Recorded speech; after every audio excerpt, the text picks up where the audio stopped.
welcome to my kitchen. It's Crystal here from Keto Carnivore Chris. Today I'm going to be making beef jerky.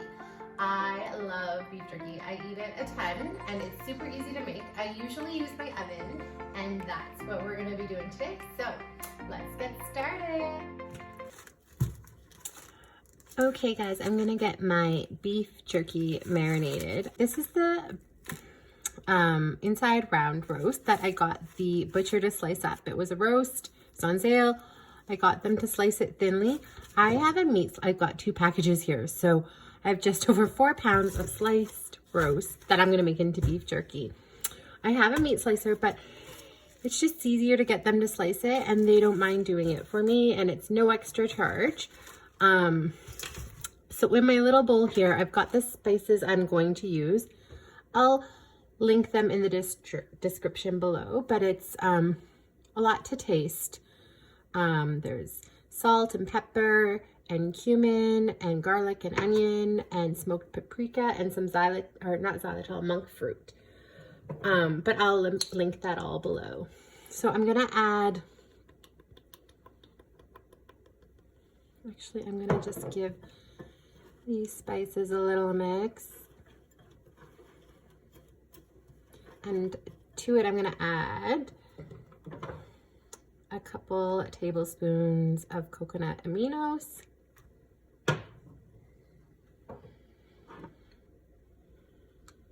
Maybe one more. So that's 3 tablespoons of coconut aminos. I'm going to add a tablespoon of apple cider vinegar. Where is that? There we go. And so I have 2 different flavors of liquid smoke. One's a hickory and one's a mesquite. So I'm gonna add a few splashes of both. And then I'm just gonna mix this up a little bit.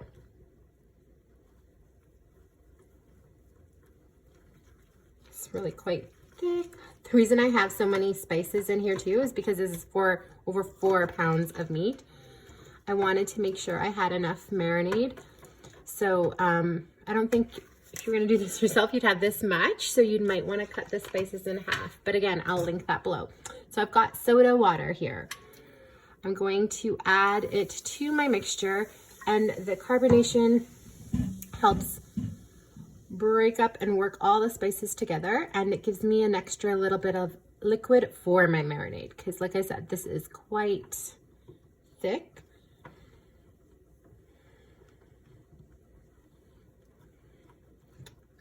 Now I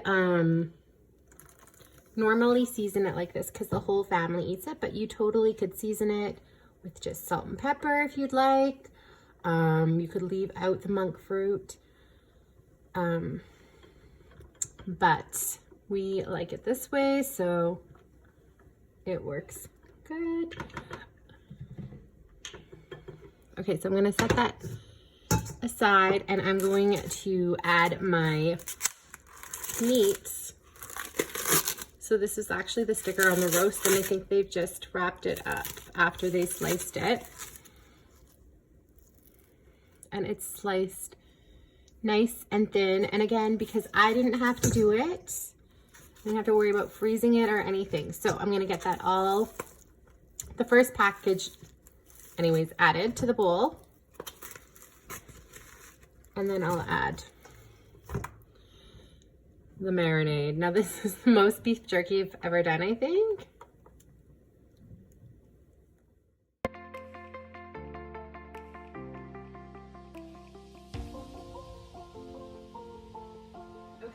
I've got it all mixed up there. It's quite mixed well, or mixed quite well. I'm gonna add a little bit more of the soda water. I washed my hands too. And that's just because it will moisten the spices a little bit more. This being so much meat, I just needed to spread it a little bit more. This smells and looks amazing. I'm going to cover it and let it sit overnight in the fridge, and then tomorrow I will show you how I do it in the oven.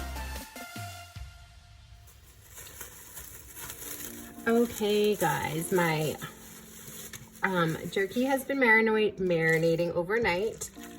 I am gonna start to lay it out. Now there's a couple, and my hands are clean by the way, I should note. There's a couple ways you can do it. This is the most I've ever done, and you can lay it out on baking trays and bake it in your oven. But because I have so much, so I should note that this is the way I started doing jerky. It was on a rack like this with the tray under in the oven. And then I discovered that using parchment paper on a tray was much easier for cleanup purposes. So I've been using parchment paper on a baking tray. I have my oven racks right out of my oven that I'm going to use today, and I've already measured out my parchment paper so that they fit. I'm going to line as much as I can on my 3 trays from my oven and then see how we do. I'm not sure if we're still going to have any left in the bowl or not. So let's get started. Okay guys, the tray takes up my whole oven here. So I'm going to put the bowl of jerky off to the side. I forgot to say too that if you want, you could totally use the Zevia in your marinade instead of soda water. I just didn't have any on hand, and I've used the soda water before. It works great, but so does the Zevia, the cola or the Sprite lime one. I can't remember what it's called. But anyways, I'm gonna get this all laid out and then I'll show you when I'm done. Okay, first tray is done. I'm going on to the next. I forgot to tell you guys, don't forget to don't forget, I didn't even tell you. You wanna go ahead and preheat your oven to 175 degrees Fahrenheit. Okay guys, tray 2 is done. We're on to tray 3.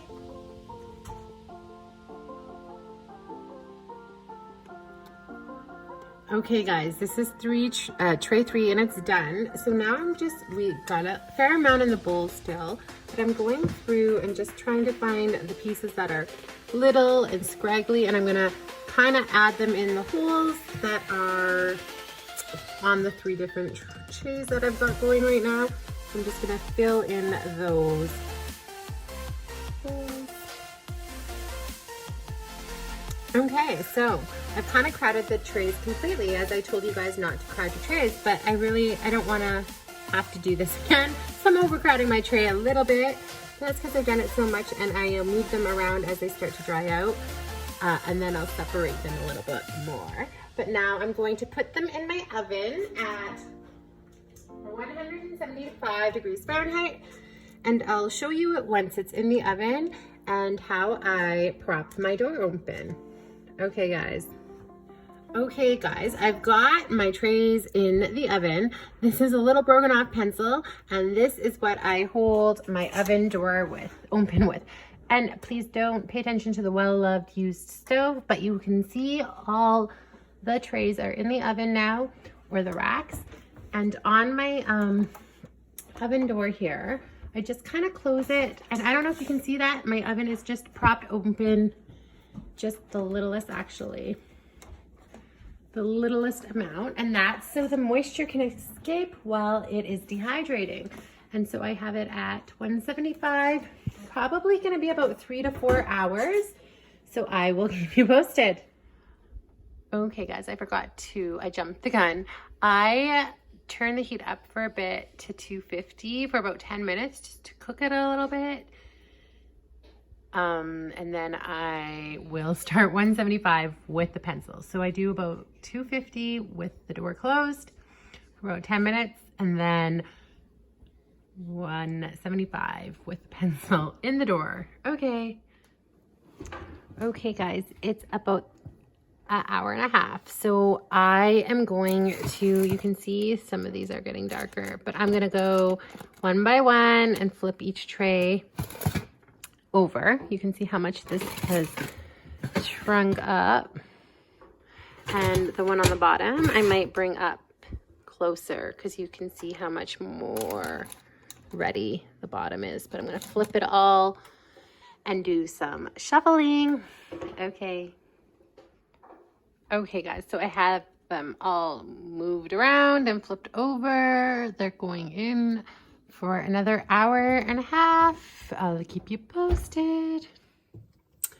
Okay, guys, it is all out of the oven, piled in my bowl here. This is the most I've ever had. It ended up being just over 3 hours, like 3.5 hours almost. I ended up for that last half hour getting impatient and upping the temperature to 200. This was the thickest piece out of the bunch and the last one out. You can see it's just thicker. It's almost got a little bit more color in here, but it's still dehydrated enough for my liking. One of the thinner pieces, you can see it almost just snaps. Yeah, it tastes awesome. I'm going to, I have a scale here and the same exact bowl. So I'm just putting it on my scale to see how much this weighs. Okay, so this says 1 pound, 7 ounces. So that's a lot of beef jerky. I'm going to let it cool down now, and some of that grease that gets on the jerky. I'm gonna let that dry out a little bit, and then I'm gonna bag this and I store it in my fridge. I try to hide it in the back of my fridge because beef jerky really doesn't last long in this house, but there you have it. I hope you enjoyed that, guys. Thanks for watching my beef jerky tutorial, guys. I hope you liked it. If you did, don't forget to hit the like button. And also, if you haven't already, I would greatly appreciate it if you'd subscribe and hit the notification bell. Comment below if you have any questions for me. And until next time, thanks, guys. Bye.